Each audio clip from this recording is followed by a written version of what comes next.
It's only the second week of August, and we are already witnessing volatile developments brewing across the globe.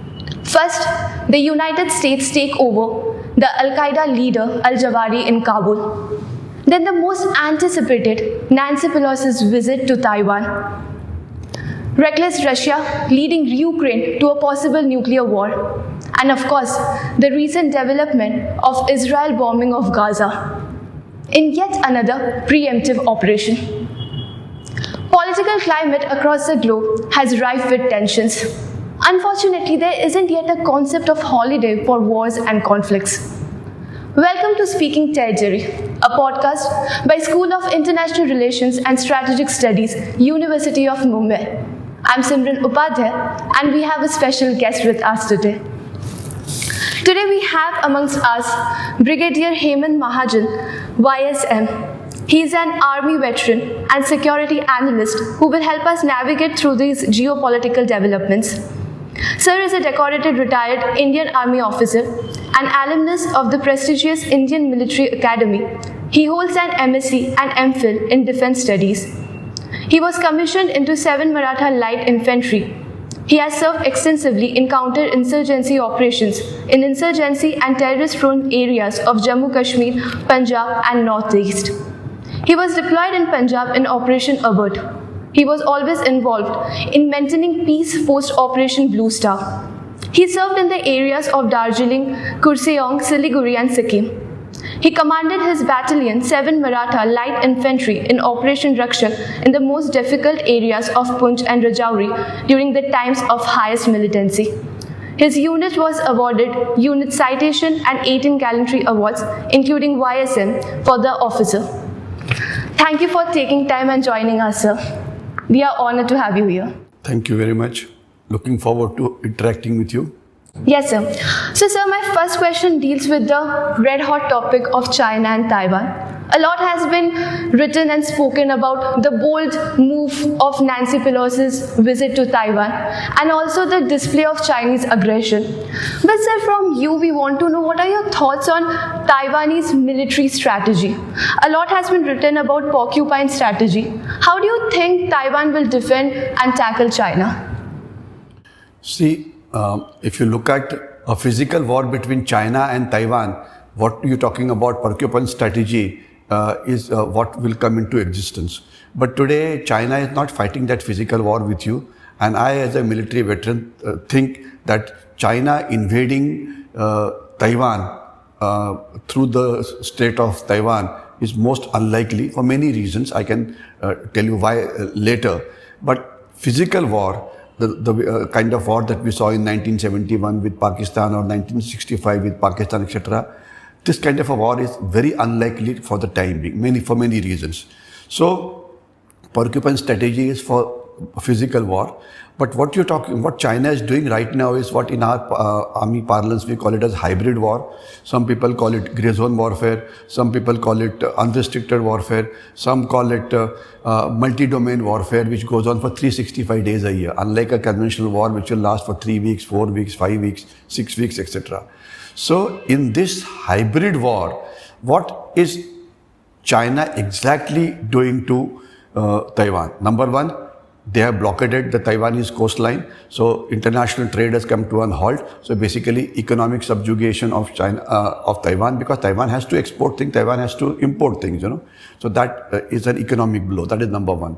Number two, they have also blockaded them from the air. Not completely, really, but since fighter aircraft are flying, so therefore not easy to sneak in, So therefore, international traffic is stopped, tourist traffic is stopped, all economic activities come to a halt. Thirdly, this time, what they did more than what they have done earlier. Last almost 2 or 3 years, the Chinese Air Force every day flies into Taiwan airspace. I hope you understand the difference between Taiwan airspace, conventional airspace and actually space, Up to 30,000 feet from the ground is supposed to be airspace. Above that is supposed to be actual space where nobody has a control, okay? So they are flying into Taiwan airspace, meaning invading the Taiwan boundaries, 30, 40 fighter aircraft at one time. Moment they come inside, then the Taiwanese Air Force takes off. So since there's a reaction time of about 4-5 minutes in between, the moment Taiwanese Air Force comes, they go back. So every day a cat and mouse game like this is being played. As much as 4-5 times a week, they are carrying out this kind of activity. That is number one. Number two, they said we are going to carry out physical exercises. What is exercise? You do everything that you do in a war, except you are not firing live bullets. So their ships are there, their aircrafts are there, their army is deployed there in areas. And if at all China attacks Taiwan in a physical war, they will have to carry out what is called as the amphibious operations. Amphibious operations means you come from the sea, land up on the coast of Taiwan, something what used to happen in the Second World War. You may have heard of the famous Normandy landing when the Britishers and the Americans again entered Europe after it was captured by the Germans. It's one of the most famous landings, Normandy landing. So something like that. Or another famous landing was at a place called Incheon in 1953 when General MacArthur landed in South Korea / North Korea. That's one of the most famous amphibious operations. So it's a highly complicated operations which China will have to do. The ships are ready. Now, do they have the capacity to do it? Do they have the weapons to do it? Yes, weapons they have. Do they have the technology to do it? Yes, that they have. Do they have the willpower to do it? That is the most important issue. And second issue is, when it comes to close combat, Chinese are no good. Chinese soldiers are soft. China today is a economically very strong country. So almost every Chinese soldier today is from the higher middle class family. And anybody who comes from higher middle class family starts becoming soft. He gets used to pizzas and burgers and using cars and two-wheelers and all. He does everything except physical effort, you know. So they start becoming soft. Nobody wants to fight a war. And this is the problem with Chinese soldiers. Same is the problem with Russian soldiers. 5 months into Ukraine war and they're not willing to fight. They want to only fire their missiles from some kilometers. They finish off the missiles. Again they manufacture one. Again they fire one. Again they do it. But the close combat battle which takes place, which infantry does, they're not doing. And something similar happened to America when they ran away from Taliban or from Afghanistan. Because the soldiers don't want to fight. They want to only carry out launch attacks by missiles or by drones or by Hellfire missile, which is the new addition that they have done. So physical combat capability of Chinese is very, very limited. In fact, I have said this in my YouTube videos also, when we had a physical fight in Galwan, you know. When did the last Chinese fight the last war? They fought in 1978. Whom did they fight it with? With Vietnam. And what happened to them? They lost the war. That was the last war. 78. Today we are at 2022. They not fought any war. So they are all peacetime soldiers. And a soldier, unless he fights war regularly, he'll become rusted, he'll become obsolete. Yes, sir. That's why I want to focus on the hybrid war. We already know that China is having an expansionist policy, like it's claiming territory over Arunachal Pradesh, Ladakh, Sikkim. And the Indian soldiers are already battling with China on its borders. But there's also another force, that's the economic force, what you were talking about. How do you think China is using the economic leverage to start a hybrid war? And how do you think will China be able to sustain it? And also the CCPs have pragmatically stated that China needs a major shift from Renkao Hongli to Renkai. So what do you think of it? I take it your question is with regard to Taiwan and not with regard to India. Am I right? No, sir. Now we are focusing on the hybrid war structure. Okay. Yes, sir. Yeah. Okay, first I'll give you very briefly as to what is hybrid war, you know. Very briefly, in fact, today I've been asked to talk on this evolution of strategic thought over 2000 years or whatever it is, you know. So there I would have covered few things, you know. But what happens is wars were fought, the Napoleonic Wars, then the First World War, then the Second World War, strategies evolved by certain scientists, etc. So there came a time, especially during the Gulf War, when the Western world thought that with air force and with tanks they could do anything and everything. Of course, in Gulf War the enemy was very weak. In fact, there was no enemy. They just bombed the hell out of them and ran and just captured the area. So Chinese scientists at that point of time, strategic scientists, were thinking as to what kind of a counter you can have for this conventional war, you know, because conventional wars are very costly. Tanks, aircraft, ships, etc. So they came up, they did a research, and the research is termed as unrestricted war, or also called as hybrid war or gray zone war. What is unrestricted? They say you can use any method to subjugate your enemy. It doesn't have to be a war. So what are these methods? So one is that the question that you asked me is economic war. It is economic war, it is economic subversion, it is trade war. Then there is another facet called information war, psychological war, propaganda warfare, perception management. Every day they are bombarding you with information. You know, Chinese, my God, very good. India should just not take a panga. And there are people, I shouldn't be using the word idiots, writing in the Indian media that China with their artificial intelligence will subdue the Indian army. Wrong, it is not. But own people writing in own media trying to scare own Indians, ki bhai, be careful. So information war, disinformation war, propaganda war, psychological war, perception management. Another set of things is invading your area of influence, meaning your neighbors, etc. Inroads into Pakistan, leave Pakistan, but inroads into Nepal, inroads into Maldives, inroads into Myanmar, etc. and trying to subjugate your interest there. Then there's another thing called, they call it legal warfare.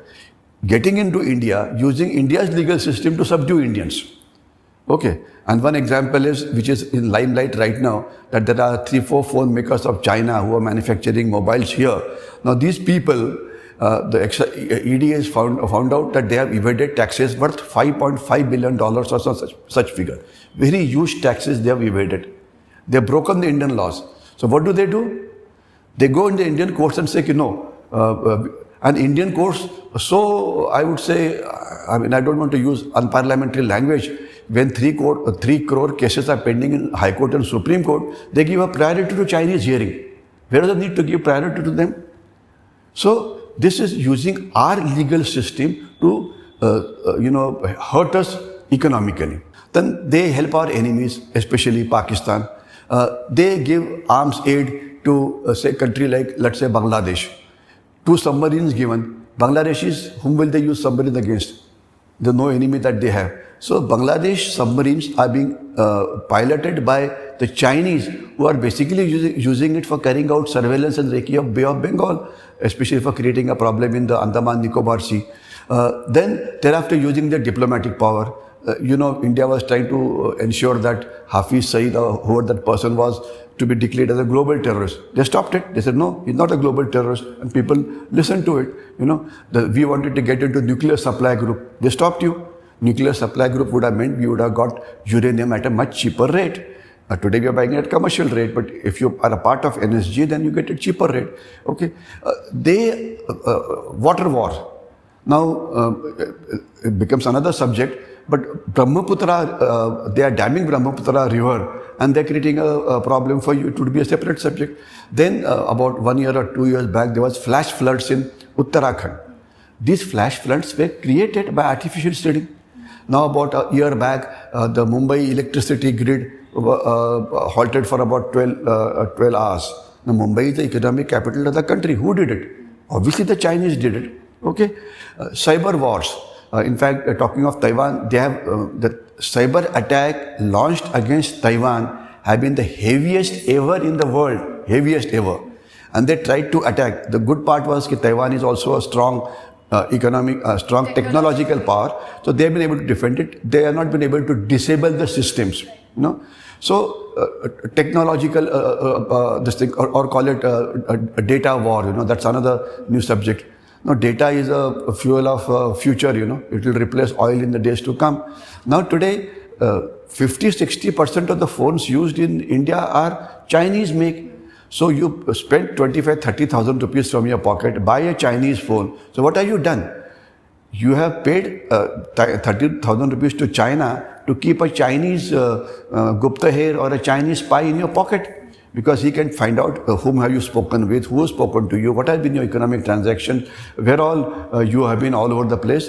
Your smart mobile is like your Kundali in good old days. Kundali used to tell you as to what is your present, what is your future, what does it hold, etc. So data war. So they have perfected it so much. Regime change. Now since you are students, let me tell you this also. Now China had a China Study Center in Mumbai University. We took up a case to say it should be stopped. They call it Confucius Training Centers, etc. Chinese language is okay, but what they do, they, get one or two professors on their side, take them to China. When these professors come back, they'll start writing for China, get students to go to China, and then they'll start saying, no, China is good, the human rights record is good, India should not worry about settling the border dispute, but India should carry out trade. This is exactly the language of Chinese. So you name a domain, and they're doing it. Now, we thought we did a great job by banning Chinese apps, etc. It was a good job done. Most of the apps are backed by different names. Yeah. The names have changed. You don't have that name which was existing earlier. So Chinese way of fighting is, you have to keep on doing constant research. They are really past masters. India is the subject of Chinese hybrid war. Yes. But I must quote you two examples.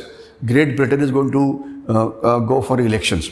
And two candidates are there. One is Rishi Sunak, Indian, who's son-in-law of our Murthy of our Infosys, And second is a lady called Truss, if I pronounce the name correctly. One of them will be a prime minister. What do they say? They say China is the biggest enemy of United Kingdom. And how I could go on for next 1 hour, So, sir, basically you are saying that China is using different way to intrude and infiltrate. So that brings me to the next question, because I've been reading your articles and I quote you have written, security challenges to peninsular India has increased many folds ever since removal of Article 370. So we are witnessing a new era of terror attacks. New methods are being devised. As you said, there are new methods of infiltration. It has shifted from land to water borders. So can you just explain how serious studying these shifting patterns is important to India's national security, and how the removal of Article 370 has been significant for that? What happens is, to tell you very frankly, when you write an article, you have to put in something current in it, Yes, so sir. When 370 was removed, every article that you wrote at that time had a mention of 370. Yes. Okay, so 370 removal was a good thing. Because I would have given you a book of mine in which I've written a whole thing on Article 370, but that book has been sold off. But 370 was a positive thing to happen, and what the J&K people have to realize is that they are not special. They are as special as any other Indians. Okay, whatever rights other Indians get, Maharashtrians get, Gujarati get, the same right they'll get, not even 1 inch less or 1 inch more. So that somehow this thing was there. And secondly, because of this power of state government, the central agencies were not active there. Agencies like income tax, agencies like CBI, agencies like ED, agencies like many things, So good things happening in the rest of the country were not available there. So now what has happened is, terrorism, Indian Army was faithfully killing terrorists each year. Each year. That was done very sincerely, irrespective of government which was in power. But what was not being tackled at that point of time, before Article 370, was the supporters of terrorists. Meaning, because terrorists require supporters. Somebody has to motivate youth to get recruited as terrorists. Somebody has to give them money. Somebody has to give them guidance. Somebody has to organize their training. Somebody has to carry out coordination. Somebody has to provide them intelligence. So this is what a terror attack requires. And this is done by the supporters. And the biggest supporter obviously was Hurriyat Conference. Now more or less Hurriyat Conference has been nullified. Yasin Malik is in jail today. He had murdered 5 Air Force people. Imagine, he murdered, whole world knows that he murdered 5 Air Force personnel at a place called Avantipur. And he was let off. Government of the day said, no, we were not going to proceed against him because he's a Gandhi. My foot, he was a Gandhi. Okay. So what I'm trying to tell you is where it's on record that he's murdered 5 people, and the case finished off in 1 day in the court, and today he's been given a life imprisonment. So similarly, the other person passed away. So Hurriyat Conference was a big humbug, and they were a big nuisance, and they created a lot of problems. So now these supporters of terrorists are being tackled, which is a very good thing to happen. Third thing that has happened is that a lot of economic development is taking place there. Economic development was not taking place earlier because of many reasons. But one thing that can help to revive the economy of Kashmir is tourism. Okay, because it's a beautiful place.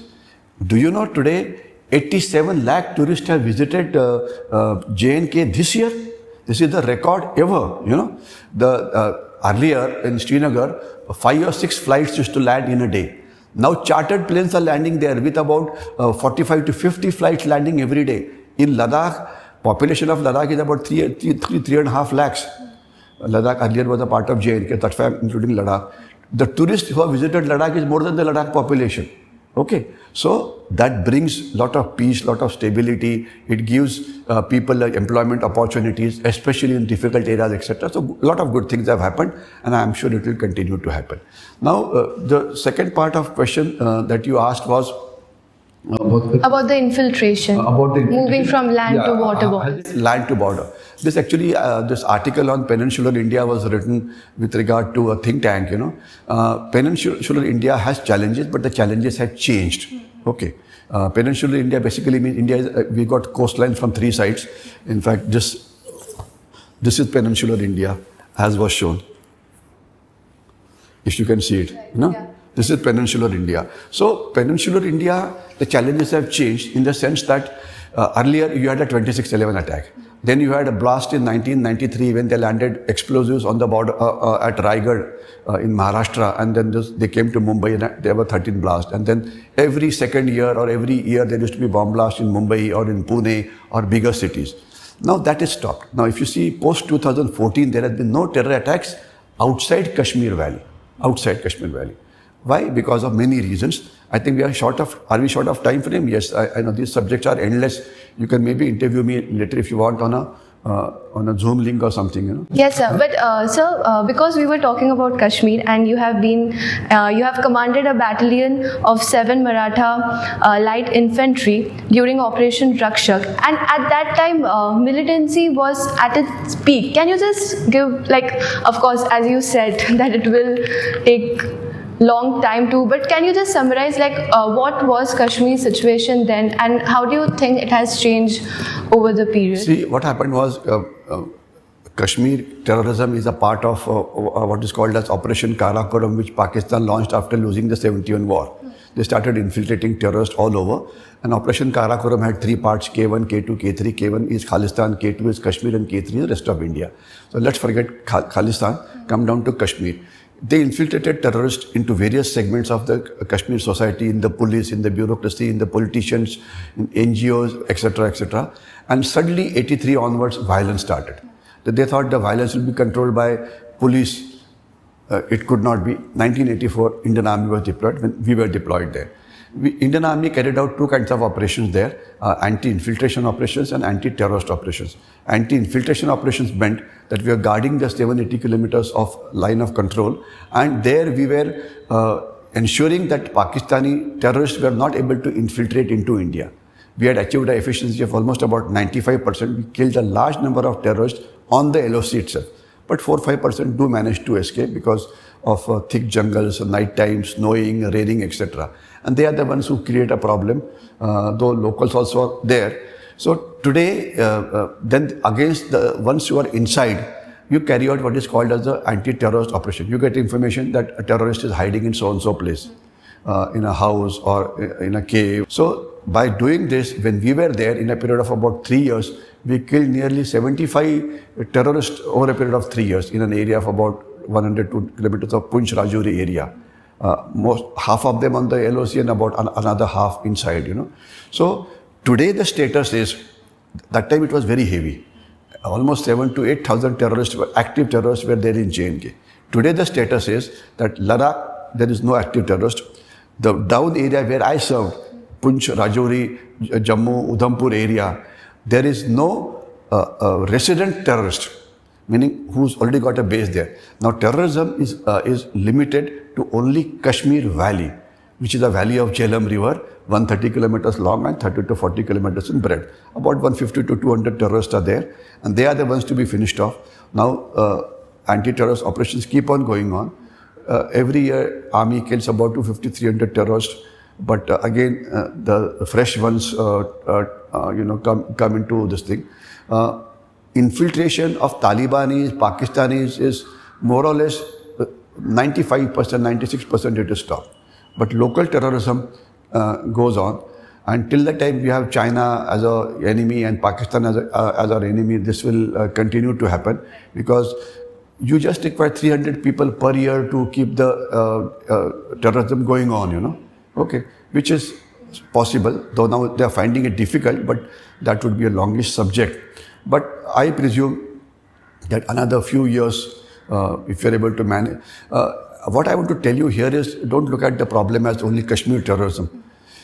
These all things are interlinked, be it China, be it Pakistan, be it terrorism, be it Naxalism, be it infiltration of Bangladeshis, be it insurgency in the northeast, they all are a package. Okay, so unless you improve both your internal and external security, one thing by itself will never end.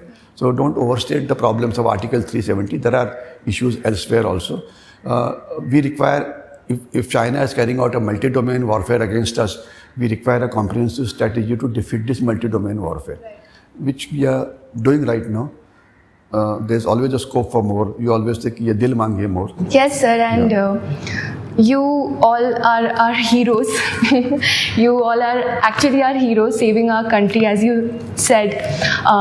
So, sir, concluding and moving to my last question. Next week is the 75th year of independence, also 75th year of India's partition with Pakistan. Again, it's a long story, but how would you, in a nutshell, explain Pakistan and India's conflict? And there's an economic doldrum that's happening in Pakistan. Do you think that it will impact India in certain ways? Firstly, you called me a hero. Request is that sometime when you have free time, just say this in front of my wife, She should know that she's So that's why it's being recorded, so that you can just play it in front of her. No, if you can keep only the heroes part limited to one minute separately. So the trailer will be that. You are a hero. We will just keep that. She should realize that she's married a great man. She doesn't think so. Okay, we'll leave that wife part aside. It's the wife story. Okay. Yeah, wife is always difficult to handle. You keep on commenting on China and Pakistan, and terrorists. You can't tell her, give me a glass of water. I have to give a Google link to university, and at least I should have a water with me. Pani khatam ho gaya to pani nahi aata hai. Anyway, those are the challenges that you face when you're doing online things at home. I always prefer to do it here. There's somebody to give you water. Okay, talking of Pakistan. Pakistan has realized that it cannot fight a conventional war with India. That's how this Operation Karakoram started, basically terrorism. Now they have realized that the terrorism is now restricted to only Kashmir Valley. Okay, but their biggest help has been from China. Okay, so therefore with China's help, we use two words, we call it a three-front war or a 2.5 front war, The 2.5 front or a 3-front war basically means that fighting with China, same time you're fighting with Pakistan, and same time there are problems inside the country. So today, Pakistan is also changing its strategy, okay, of terrorism is no more restricted to bomb blast and gun firing, like the 26/11 attack or bomb blast that took place in Mumbai. Now it is called as agitational terrorism. You find a reason, find out a fault in the society, and you start blocking roads. These are more dangerous than terror attacks. Say a terror attack took place in a German bakery in Pune.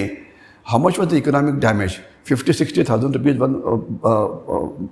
One wall got blown up, etc. Of course, few people were killed, but hardly any economic loss. When you block a road, be it for a farmer's agitation or be it for anything, you are causing such a tremendous amount of damage. In Maharashtra, in various agitations, they burned 60% of the state transport buses. If you see the kind of damage that they do, you block any road in a city for one day, the inflation goes up in that area by 10% or 20% per year. So now the focus is on agitational terrorism. Find a reason and start throwing stones, start burning things, start blocking roads. You don't have to even throw stones, just block roads. And I'll again quote that example of so-called farmers' agitation. Just put a word in Google search, economic losses due to blocking of two roads in Delhi during farmers' agitation. And Mr. Google, who knows everything, will tell you the answer. 4,000 to 5,000 crores per year were losses to the national capital region. Did it happen in terrorism? No. What happened? Nothing happened. I mean, few people getting killed here, and of course, human loss is a separate story, but economic losses not much. So now they're trying to multi-domain war is focusing you on, subjugating you on various forums, and one of them most important is economic war. You have to ensure that economically India doesn't prosper and India does not become a countervailing force to the Chinese, So we have to now focus more on responding to various facets of multi-domain war. Pakistan is no more a threat. Pakistan's gun terrorism is no more a threat. Low-level terrorism will keep on going on. That you can't stop. Okay, but life of a terrorist in Kashmir is barely 1 year. 1 year he gets eliminated.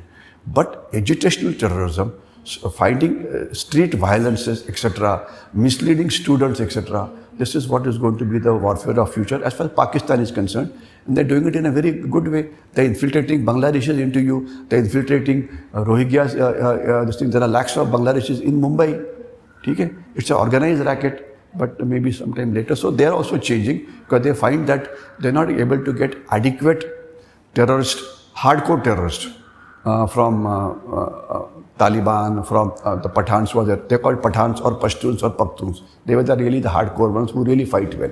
So they're having a problem in recruitment. So now they're focusing more on other methods which are more effective in terms of stopping your economic progress. Okay. So, sir, as you said that the Google sir knew all the answers, today it was you for us. It was an honor to have you here. I'm sure the viewers will also love it and take a lot of information and learnings for you. All respect for you, sir. Thank you. Thank you so much. Yeah. Jai.